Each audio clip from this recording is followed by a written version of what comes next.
Nigeria at 50. The Nigeria Communications Commission, a giant leap.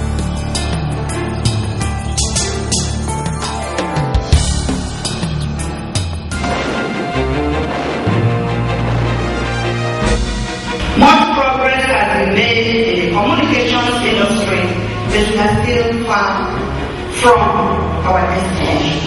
The positive impact made in the country is so enormous that it's difficult to quantify. The reverberating effect on other sectors of the economy due to the rapid development of telecommunications cannot be quantified. I see for the future, the commission, the new commission, and the new management will have to begin to review and drive good policies that will guide the commission over the next 10-year period. If I have been successful in the NCC, it is because I had Ahmed Jordan as chairman. The nation still requires a lot of us to commit to selfless service to this nation. And I enjoy and of course to try and do whatever we can to continue to improve the fortunes of this country, because there is still a lot of work to do. And I am available. We know that many Nigerians wish to enjoy affordable and qualitative service in the Nigerian telecommunication network, and we shall strive to achieve those as quickly as possible. We know the industry expectations to ubiquitous broadband internet services across the country, and we will pursue this to its logical conclusion. The Nigerian Communications Commission, established November 24, 1992, under the 1975 decree, began its operation in a rented apartment in Victoria Island, Lagos, before moving to Abuja, also into a rented apartment, and subsequently into its multi-million naira building, which is a mark of progress. Back in the year 2000, no one could talk about availability of telephone services, let alone about success in the industry. Today, however, the story is different. From 400,000 working lines, Nigeria can now boast of over 75 million subscribers, thus making the high status attached to telephony become a thing of the past. 10 years ago when I was appointed, all I knew that I was going to do was to help shape the destiny of the country as far as communications industry is concerned. First of all, the brief I got on resumption of duty was that the federal government, under the new democratic dispensation at that time, was anxious to embark on what was called a sector reform. And it was also a very serious business that time, because the federal government had set up what they call Telecom Sector Reform Implementation Committee that was chaired by the then Minister of Communications. And the mandate of that committee was to come out with those things that were necessary to ensure an improved communication landscape in Nigeria. It started from a keenly contested telecoms auction, adjudged to be one of the best in the world and the best ever in Africa in the area of transparency. Since then, the growth in the industry has remained unstoppable, as it has permeated all sectors of the economy, from banking and advertising through marketing to governance. The growth has been phenomenal. So it was clear that the government was very anxious to make a change. And I count myself privileged that I was selected among many to head the Nigerian Communications Commission at that time. So obviously what we knew and what we set out to do was to improve telecom. What we knew was that telecom services were at a level that did not befit this country. Ownership of mobile phones now cuts across the various social classes, opening up great opportunities for e-banking, e-health, e-security, e-education, and so on in the country.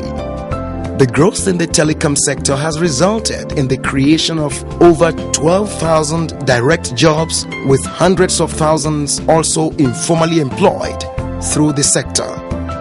Today, the sector is a key contributor to the gross domestic product, GDP, and the percentage share from the telecom sector rose from 0.06 in 1996 to 2.39 in 2007 at 1999 basic prices.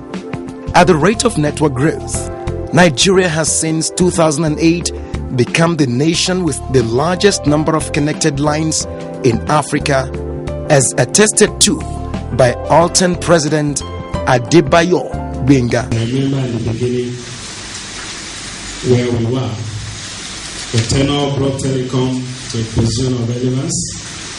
The telecom, which in Plato was seen as elitist, has become the first means of contact with many Nigerians. And today, one of the most functional public infrastructure that we do have. Without the independence of our regulator,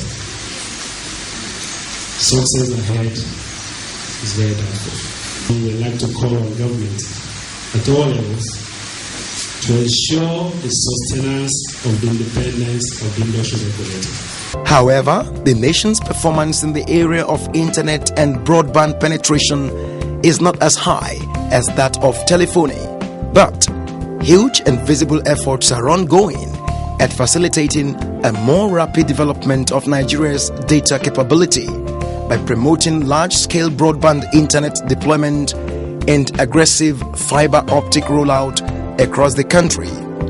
With the Unified Access Service Licenses (UASL) and the 3G licenses, the Nigerian Communications Commission facilitated the phenomenal expansion of telephone lines in the country.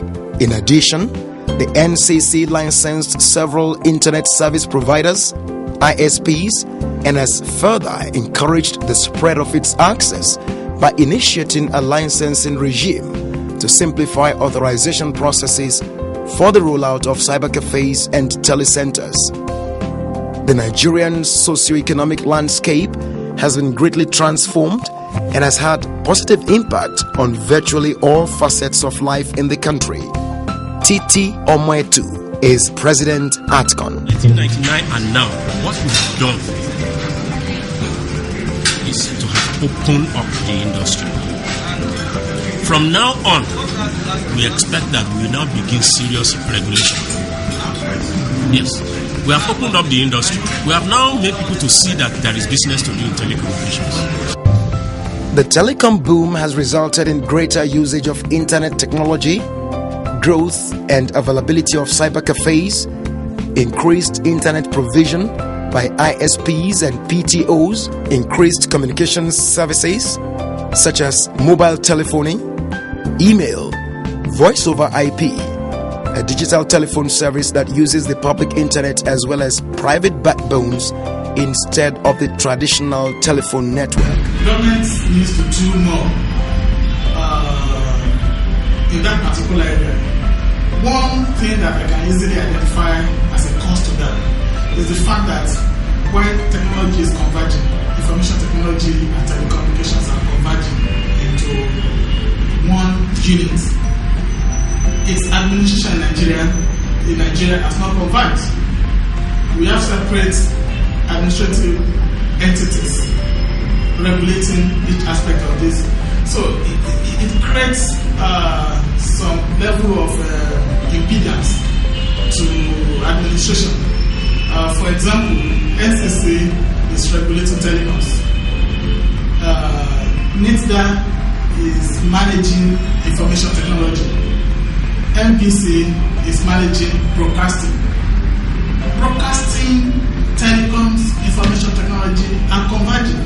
The technology is converging. On your telephone today, you can send, you can make telephone call, you can watch television on your phone, and on some televisions, you can send the internet, and you can make phone calls on one single device. So the technology is converging.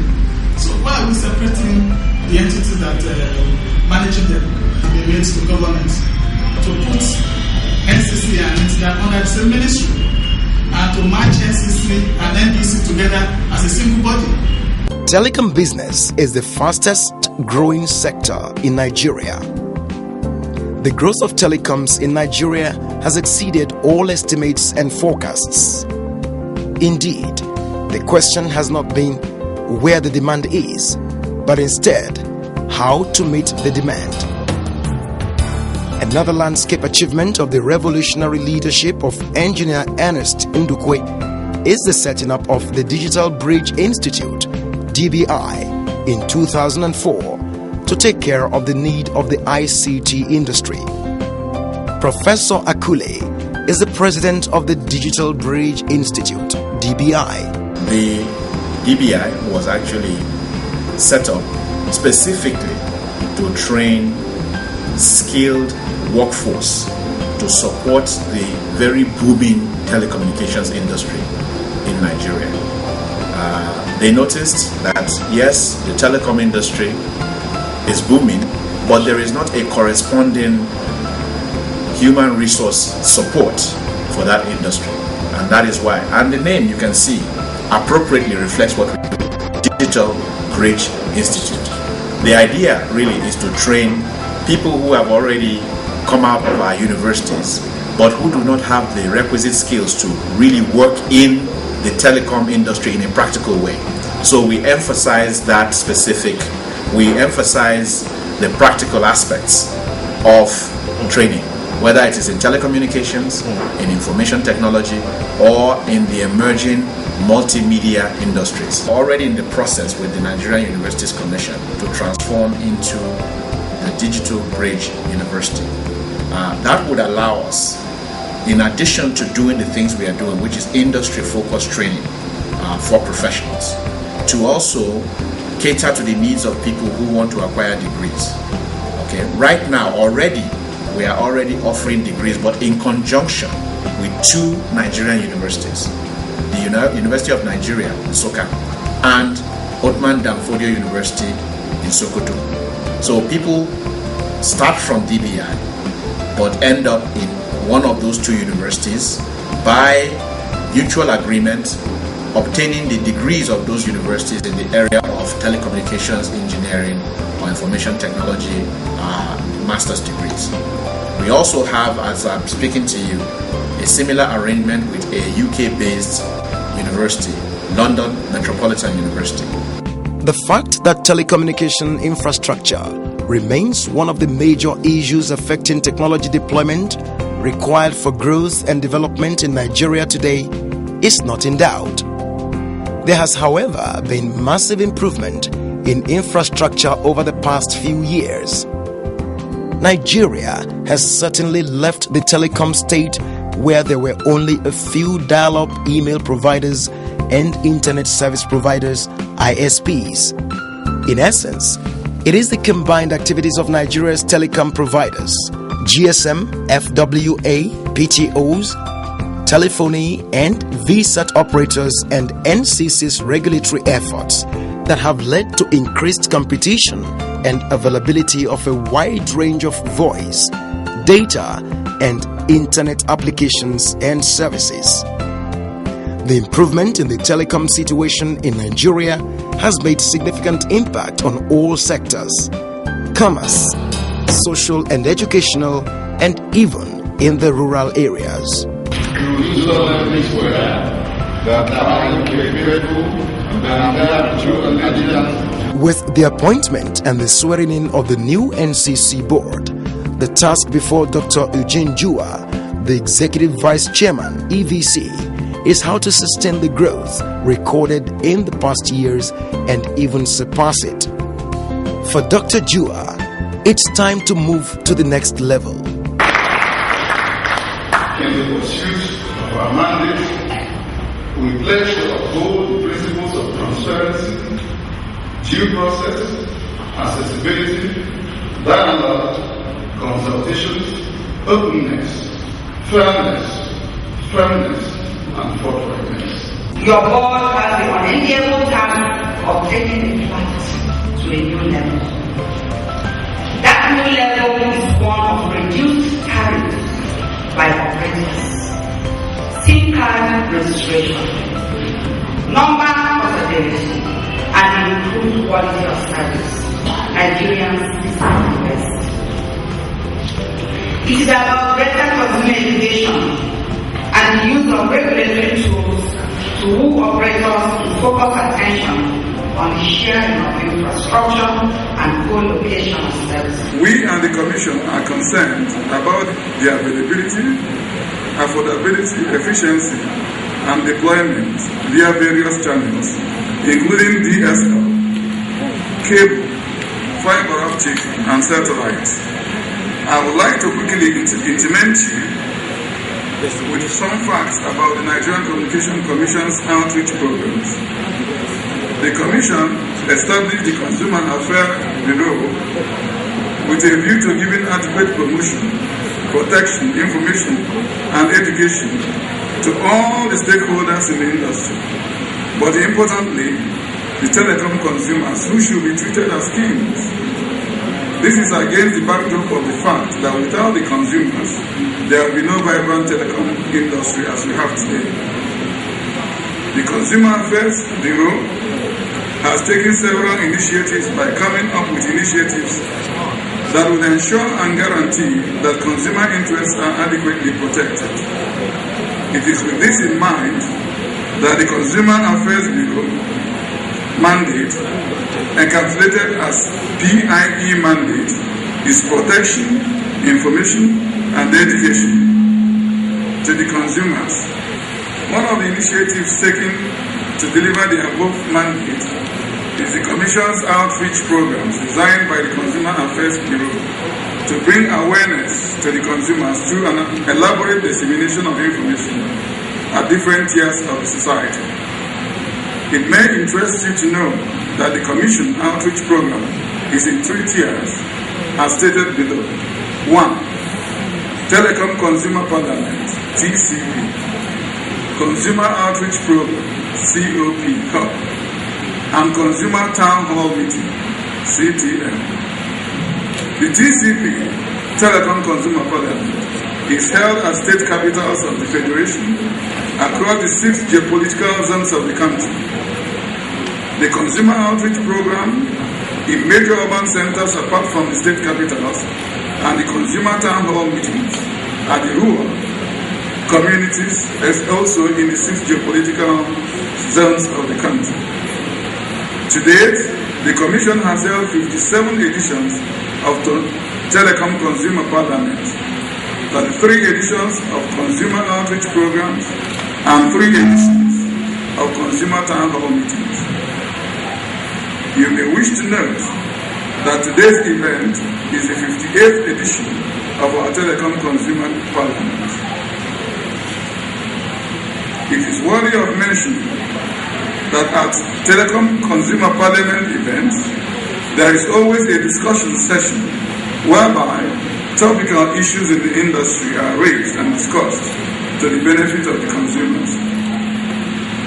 This is also to empower consumers with the information that will make them take informed decisions in the industry concerning their preferences for services being offered by service providers. At forums like this, consumers are not only enlightened about their rights to good service, good pricing, information, education, but also their responsibilities to the industry with a view to enabling them recognize and take measures against abuses of their rights. We We know that doing this will further empower the consumers. At previous events, we have had cause to discuss many topical issues, including, but not limited to the following: number portability, internet service delivery, problems and prospects, SIM card registration, the challenges, interconnection issues in the industry, etc. At today's event, we are going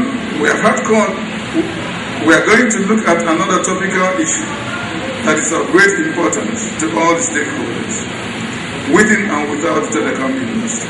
That is, we are discussing broadband in Nigeria, challenges facing the industry. The importance of broadband to national economic development programs of all nations cannot be overemphasized. This was brought to the fore at the recent concluded Nigerian conferences and exhibitions in Lagos, which outlined the benefits of broadband to national growth.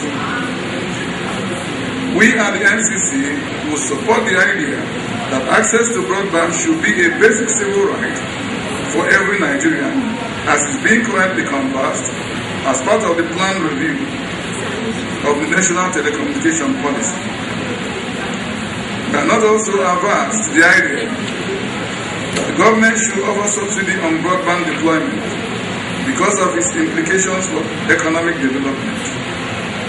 The fact is that at the NCC, a number of initiatives have been put in place to address the challenges of availability, affordability, and efficiency of broadband, such as the State Accelerated Broadband Initiative Project and other initiatives of the Commission through the Universal Service Provision Fund. As many telecoms analysts put it, the appointment of Dr. Eugene Jua is a major demonstration of the commitment to the continuous growth and stability of the sector, as Dr. Jua is a round peg in a round hole. It is in the light of this that many are optimistic that the Nigeria telecoms industry will continue on a growth path.